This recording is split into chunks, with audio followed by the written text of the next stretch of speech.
It's like everything's a trigger.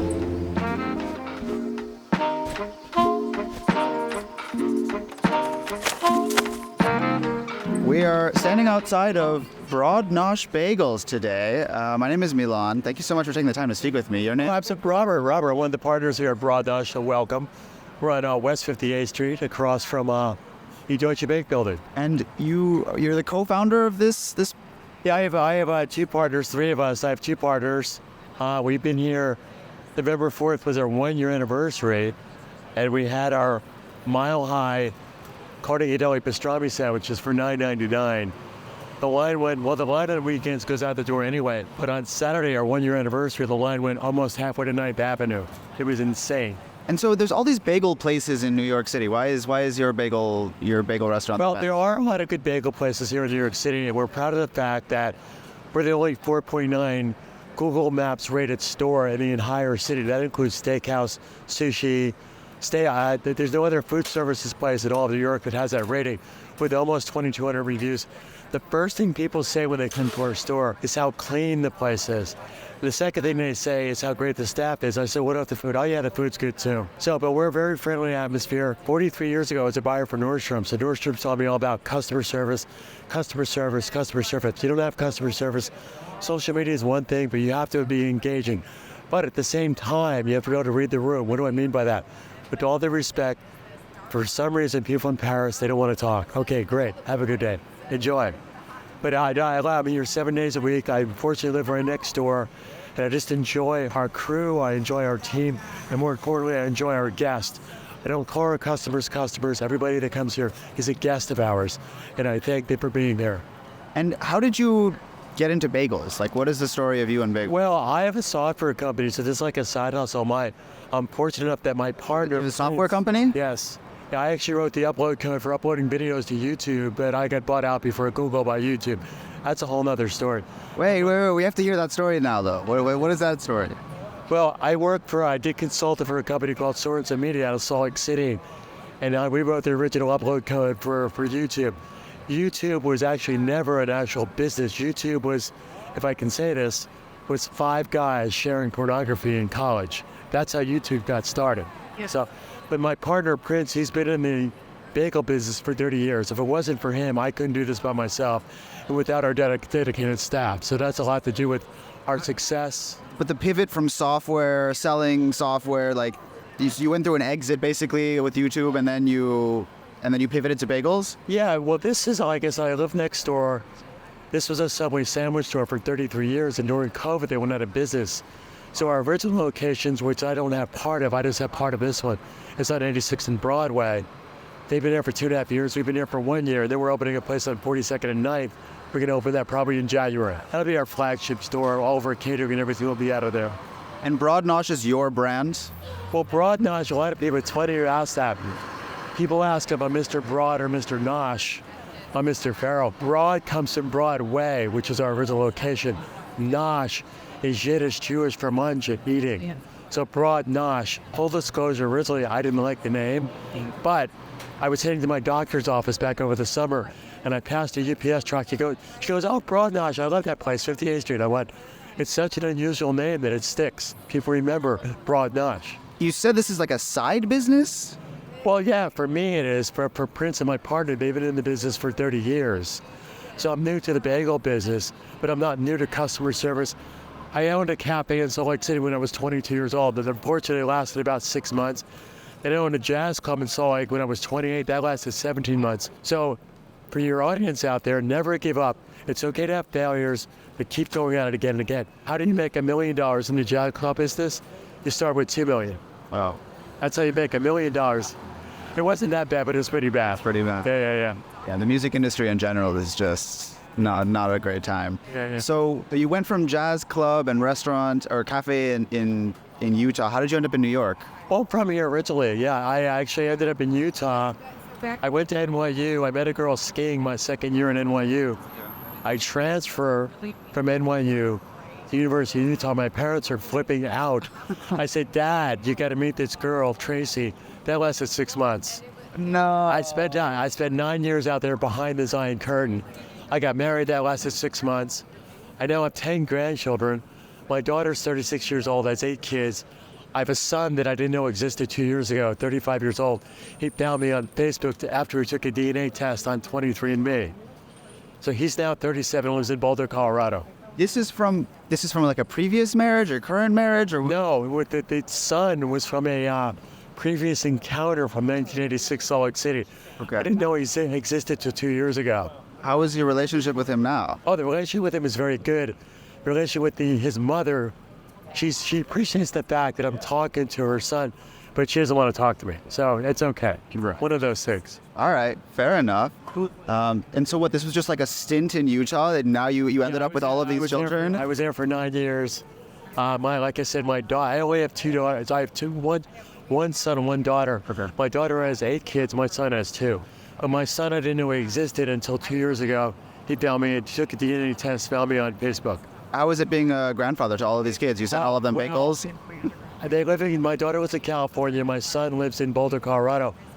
I became a grandfather at the age of 50, 14 years ago, so I wasn't too happy about that.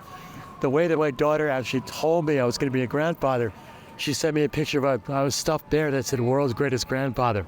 That was her way of telling me that she's expecting. So right out of college, she had all these kids right out of school. Okay. So Is she in the bagel business? no, she has a skincare company. She lives in Temecula, California. All right. Yeah. Is there any desire to open up a bagel shop in California? Oh yeah, eventually we're going to probably open up 2 stores a year for the next several years, and then eventually total world bagel domination. Okay. All right. I like that. And when is this going to be like I can't believe it's like a part-time thing for you. I mean, I guess it makes sense for your partners, I'm here but every day. I'm here 8 hours a day. Like I said, I live right next door on West 58th Street. So I enjoy being here. I don't have what does to be. full-time look like then for you? It's very engaging. I get here about 7:30 in the morning, leave about 4 or 5, and I just love our guests. I love engaging people.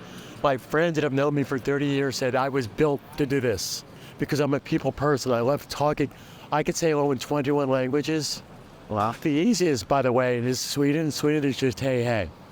But if you're from Bangladesh, it's Shiba Shaka. If you're from Israel, it's Manishma. If you're from Brazil, it's Oi Tudebe. If you're from Korea, it's Enyon Seo. If you're from Japan, it's Konnichiwa. If you're from South America, it's Buenos Dias. So I can say hello in 21 languages. But if they start talking back, that's when I go, no. I can say hello. Yes. All right. And what about is there any desire to ever write software again, to create? Well, I don't write software as much. My company now focuses on, we build a lot of affiliate platforms for Amazon, Best Buy, Walmart, things like that.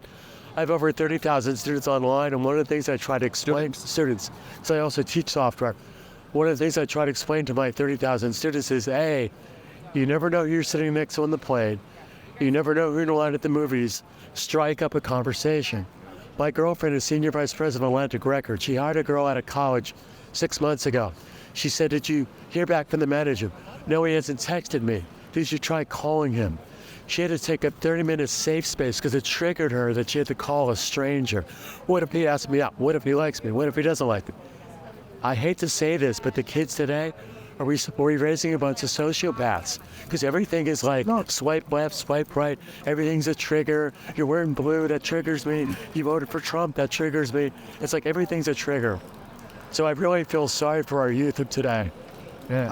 How do you see that playing out amongst your grandchildren? What do you do to encourage them to? Well, I try to tell my oldest will turn 14 in July of this year. My youngest is 6 months old.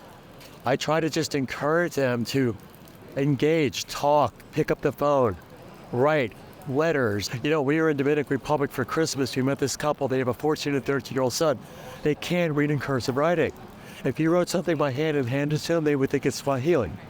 So I don't know what's happening with the young people in this world, but it's like everything's a triggering, everything upsets them. You gotta. Can we blame the young people though? Who's at fault? Well, it's bad. It can't come down to bad. That's a very good observation. It could come down to bad parenting or bad, I found this out since I was a kid. When people say life is not fair, my philosophy is life stopped being fair in the 2nd grade when somebody cut front of the water fountain. Get over it. Get over yourself. Get over it. Nobody's out to get you. Life is about opportunity, one step at a time. So that's my philosophy. I've had failures in my life. My jazz club failed. My campaign failed. I never. How did you keep going? Like, I get that life's not fair, but like, how did you cultivate the mentality to be able to live like this? I think it comes down to you just have to be tenacious. It's okay to fail, but pick yourself up and start doing it again.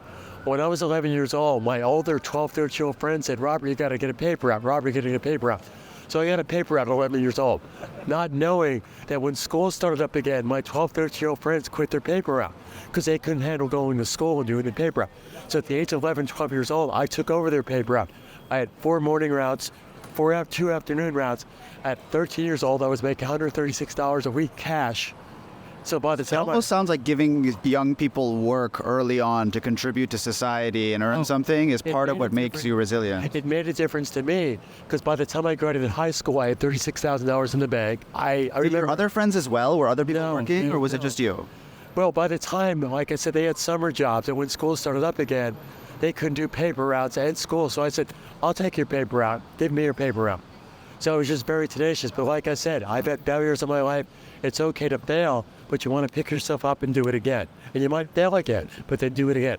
Just keep moving forward. That's my philosophy. What was your moment of realizing that this bagel shop was going to work? Like, how did you, like the last few times it maybe, I don't know, at what point do you realize it's failing? And then now when you're running this and you see, okay, this is different, and I know it's different because... Well, one thing I didn't realize, because part of what my software company does is social media. I have a marketing background with my company since 1993. I had no idea how valuable that Google rating was. When we became a 4.2, the line was up to the door. When we became a 4.4, the line was 50 feet. When we became a 4.8 and 4.9, the line sometimes goes down halfway to 9th Avenue. I had not a clue how valuable that Google rating was. Better than any social media. When people come here, I can probably poll my customers today. How did you hear about us? 85, 90% of our people say, the Google rating. I was mesmerized how important that Google rating is. And when we have over almost 2,200 reviews, and full disclosure, we have a couple of 1-star reviews, but it's not for our food. If you don't like my food, tell me that. One person said that we serve a frozen bagel. We serve our bagels fresh. Another person said that he gave my cashier a $20 bill and he rolled his eyes.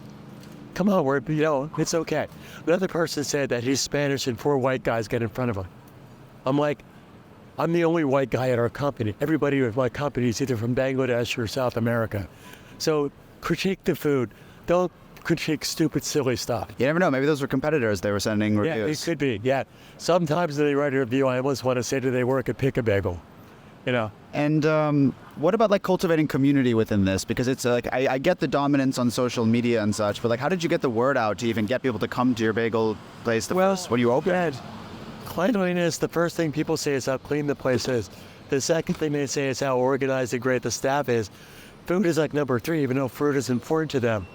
But I think it's just, the location isn't hard, being across the Central Park, across the Time Warner Center. It's a confluence of everything.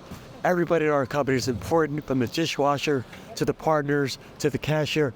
Everybody plays a role. So we're successful because of our entire team. There's not one person that's successful person. It's a combination of everything. That's very important. How do you manage your time doing all of these different things? You're a teacher, you're a restaurateur, you're a grandfather. Well, I spend most of my time here. Fortunately, my software company's on autopilot because we've been in business since 1993. I literally spend 6 hours a week on my software company. So 6 hours a week? A week. And we can sometimes do 7 figures a month. So that is that your highest income generator in your life? Yeah, the software company by far, yes. This is the highest because we could do 7 figures a month sometimes. And how many people work on that? Oh, just myself. What? Yeah, but full disclosure, I have about, all my students, like I said, I have 20 to 30,000 students. All my students are affiliates. So I pay out about 20% of my income to my affiliates, which I'm more than happy to do. So you create the software, your students are affiliates to sell the software. And the platform. And then all of you get to eat together. Yes, and then I pay out 20% commission, so it's very important. Wow, that's a crazy system you've made. Yeah. Well, no, but if you look at it, people wonder how Jeff Bezos got to be successful. Amazon got to be as big as it did because of its affiliate program. Amazon has 2.8 million affiliates. Wow. So the affiliate program is really the way to do it. Getting those affiliates is challenging. So you use the funnel of your courses and like you being a professor? Correct. Yes, in full disclosure, not all affiliates make money. as an example, Amazon has 2.8 million affiliates. I would say less than 5,000 of that is actually making any kind of money. Because the reason that most people don't make money online is they simply give up. They simply give up. If you open an ice cream store on Main Street, you wouldn't give up after 6 months. But when it comes to online earning, people seem to think, I don't know if you ever heard of this shiny object syndrome. They chase this shiny object and the next. They try something for a couple weeks and then they chase something else. So you have to be tenacious. You might fail, but if you fail, start it doing it again. So it's very important. What is your like educational background? Like, how do you know how to do all of this? I have a degree in political science. That and the Metro card will get me on the subway. It's pretty useless degree. Like I said, part of the reason I can speak 21 languages, I hear something once, my retention is just amazing. Ever since I was a kid, I can hear something once and repeat it back 5 times. So that has a lot to do with growing and paying attention, understanding, getting to know people, where you're from. Geography, very important step as well, where you're from. Oh, yeah, I know this person, that person. So it makes a big difference. Do you read a lot? Do you consume podcasts, TV, YouTube? I read a lot. Not as much as I used to. My girlfriend of 30 years, yes, I said the word girlfriend of 30 years in the same sentence. She can knock off an 800-page book from here to LA. And she also has a retention of like you wouldn't believe. So when we first started dating, she went to Bagel University. We're up at Notre Dame up in Montreal. And I like to read things about history. There's a 5-paragraph plaque of its church. And I'm reading it. She comes up, glances at it, walking away. I said, aren't you curious? She said, I read it. I said, no way you read this. He just literally glanced at it and walked away. She said, you want me to tell you about his first marriage or his kid that died when he was 5? I went, okay, you read it. When I read, I have to sit there and pause and ponder. She can just read through something and just done. How did you meet her? Oh, she was a trade for Knicks tickets. That's a whole other story unto itself. 32 years ago, I did the advertising for the Blue Note Jazz Club, and we advertised a lot in the New York Times. So we would get the skybox tickets at Madison Square Garden. So one day, I was on the bar working on Free Too Many Martinis. I see this amazing, beautiful woman coming down the stairs. I was totally smitten with her. I kept shaking her head and inviting her out for sushi. She hates sushi, by the way. So I got her number, didn't call her for a month, and in fact, I couldn't remember her name. So Eric Beckman that worked in her office called and said, Michael, this is 1993. Michael Jordan's coming to town next week. Can you get us tickets? And I said, if you could get the girls Susie, Stacy, Sarah, I knew it was an S, her name's Stephanie, that brunch with me on Sunday, I'll get you Knicks tickets, and that's how it started. And that was 30 years ago, March 20th, which was, by the way, the last day I took off. I don't take days off. The next time I'll take off is next Tuesday. We're going to Portugal for her birthday. Why do you not take time off? I just enjoy so much what I do. You don't travel at all? I do, not as much since I opened the store. Yeah. So the next trip I take is next Tuesday. We're going to Portugal for 12 days. We come back the day after Thanksgiving. Would you not want to get married? How do you get married? I was married for 6 months, 37 years ago. But I did read in the New York Times 2 summers ago, the number 1 cause of divorce is marriage. It's 100%. Yes. Nice. Yeah. No, but it's one of those things that if it's not broken, don't fix it. When we first started dating, we were thinking about going to Bali or someplace exotic like Tahiti to get married. But 1 year turned into 5, 5 became 10, 10 became 20. Now it's been 30 years, so if it's not broken, don't fix it.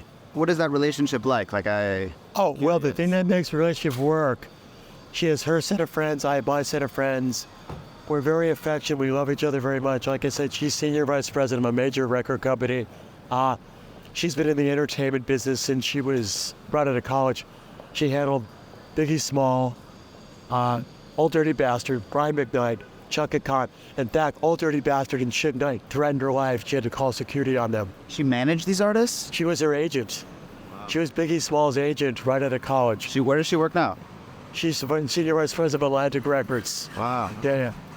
That's crazy. Yeah. And so, by the way, By the way, I have to walk 12 steps behind her.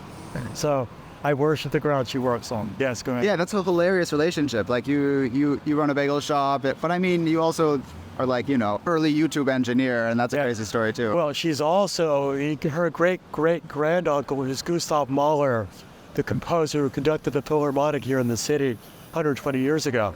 So if you don't know, for your audience, if you don't know who Gustav Mahler was, he was a conductor from Vienna. And you know what he's doing now? He's decomposing because he's been dead for 120 years. Yeah. Yeah. Do you ever go to the Grammys?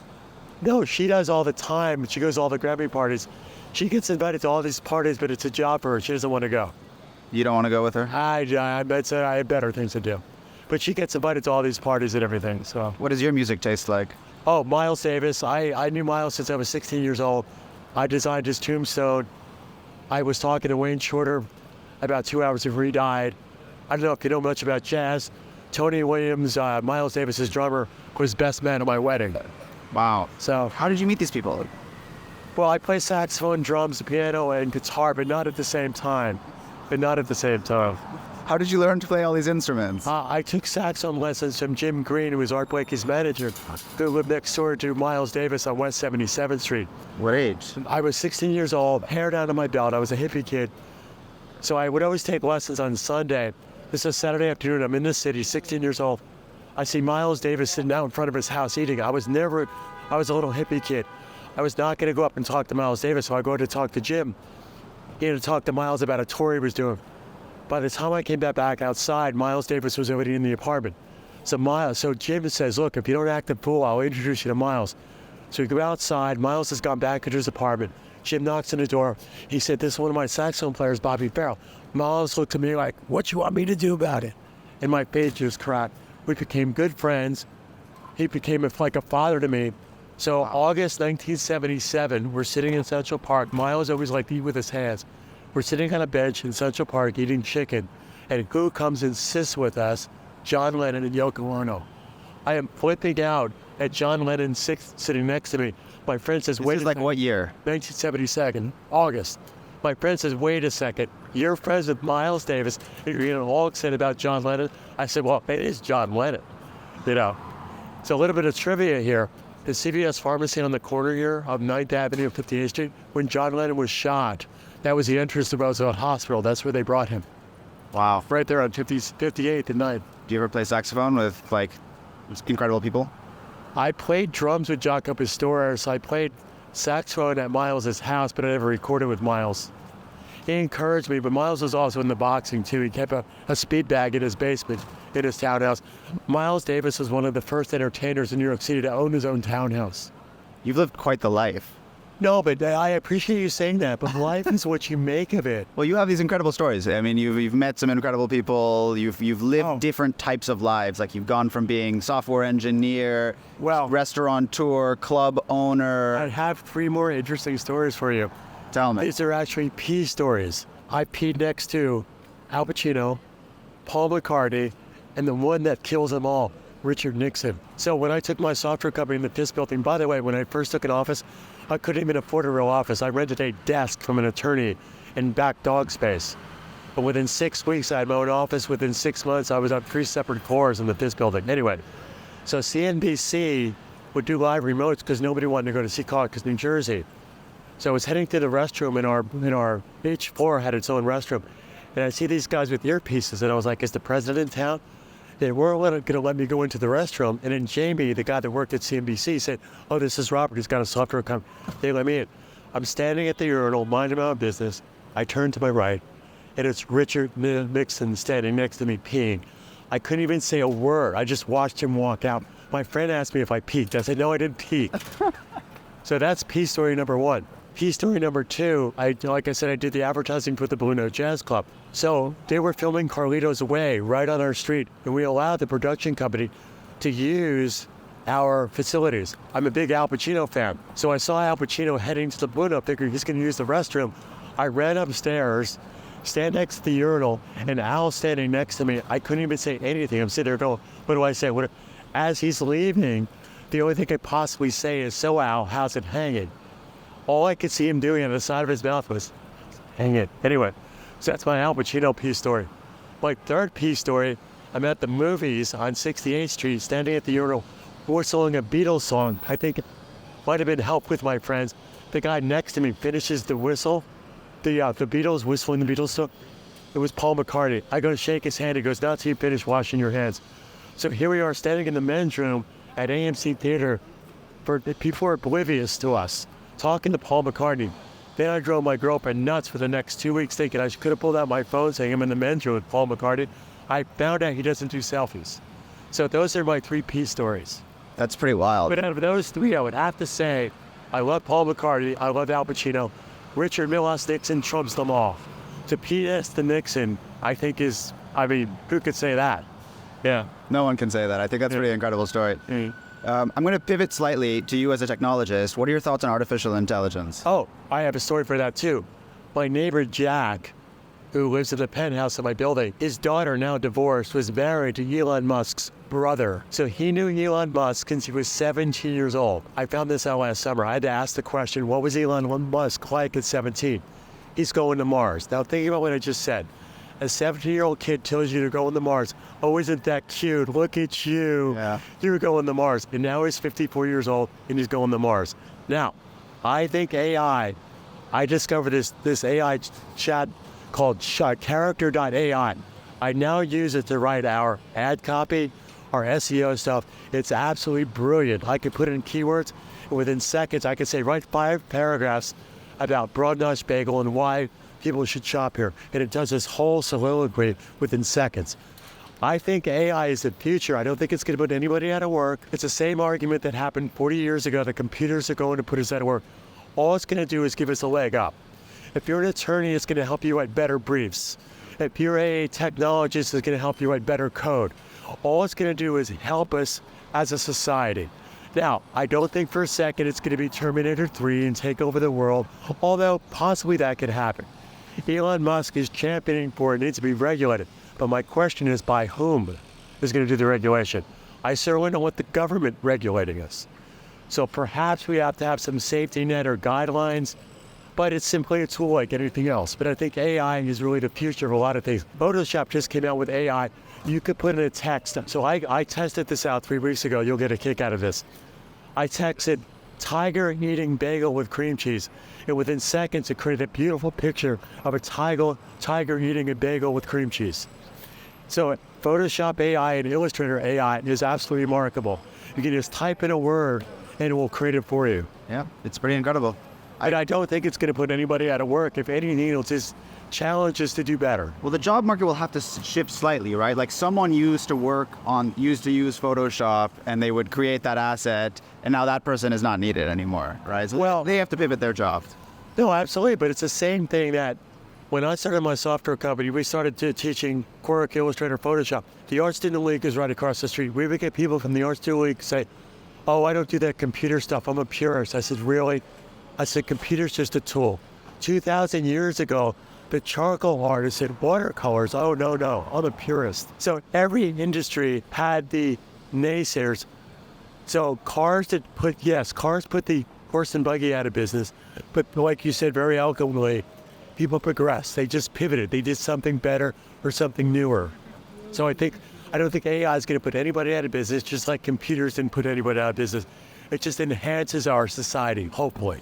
Final words of wisdom to a young audience, like young entrepreneurs. Well, like I said earlier, don't be afraid. We never know who you're sitting next to on the plane. We never know who to line at the movies. Strike up a conversation. That's how we grow. That's how we know. That's how we become interesting people. Because if you're going to be in your shell and everything's flightless, you're not going to get ahead in life. You can get ahead, but failure's okay. But then just keep moving forward. Now, I'm an optimist, so what do I mean by that? Anytime somebody's having a bad day, or you stubbed your toe, or you got laid off from your job, or you broke up with your girlfriend, I like to say 2 things. Other than Mrs. Kennedy, how was the parade? Or other than Mrs. Lincoln, how did Abe like the play? So that comes down to, as bad as you think it is in life, things could be worse. Think about what Jackie Kennedy went through seeing her husband shot to death. So I'm not trying to be humorous about this, but other than Mrs. Kennedy, how was the parade? Just shows you that life can throw us a bunch of left turns, but just think of the positive things. Just be positive, stay positive, be a good person, and that's how I live my life. I just want to be the best person I can, and as learn as much as I can before we all expire. How do you have the energy to show up that way every day? Like, what is your diet like or your routines like? Well, I recently lost... Exercising. I can't believe you said that. Even though I'm part owner of the bagel store, I've only had 9 bagels in the history of our bagel store. I cut down on carbs. I lost 65 pounds since a year ago, September. Now, that's a horrible thing to say as a bagel store owner, But when I do have a bagel, I scoop it. So carbs, I can have a bacon cheeseburger. I can have bacon and eggs for breakfast. Just stay away from the carbs. But I'm 64 years old. I was 165 pounds all through the mid-30s. 35, 36, I just couldn't keep the weight off. I got as high as 270 pounds. I went on Atkins 12 years ago, lost 70 pounds. That worked well, but then I went on the Ben & Jerry's diet. That didn't work out as well. The Ben & Jerry's? The Ben & Jerry's diet, ice cream. Yeah, that didn't work out quite as well. Yeah. No, it doesn't. Thank you so much for taking the time to speak with me. Oh, no, You're pretty incredible. Yeah, well, no, we're all incredible. I think we're all incredible. Wow. It's just a matter of what you're going to do with your life. But like I said, for people to say life isn't fair, let me share something with you. Life is about, opportunity. Listen to me very carefully. 28 years ago, Jeff Bezos was selling books out of his garage, being yelled at by his friends and family. What's this book schmook? Jeff, what are you doing? You have an Ivy League degree. And now he's the third richest person in the world. So life is about opportunity. Now, to addendum that, 3 years ago when Jeff Bezos was worth, I think, $97 billion, we take that number for granted. I saw this YouTube video. I thought you'll find this very interesting. There's a guy on YouTube who said, let me put in perspective how much $97 billion is. If you made $250,000 a day, every day, there are 65 days since year zero, since 2019. For 2019 years, $250,000 a day, for 2019 years, you would still be $7 billion short of what Jeff Bezos is worth back in 2019. That just blew my mind, how much money that is. $250,000 a day, 365 since year zero. I was like, whoa. How do you feel about that? Money doesn't impress me. What impresses me is good-natured people, being kind, being gentle. How are you? Thanks for being here. That's important to me. Do you think do you think he's that person? Do you think he's a good person?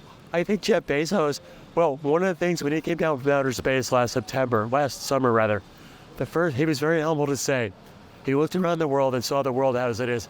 He said if it wasn't for the internet and UPS and FedEx and highways, he would never succeed. If he had to invent all this stuff, he would have failed. I took a page from the Jeff Bezos book. I just ride the coattails of other successful businesses. So part of what my software company does, I write the coattails of Amazon, Best Buy, Facebook, Jeff Bezos, and I don't like to reinvent the wheel. Good artists borrow, great artists steal. So that's my thinking. Thank you for speaking with me today and sharing your story with me. Well, thank you for talking to me.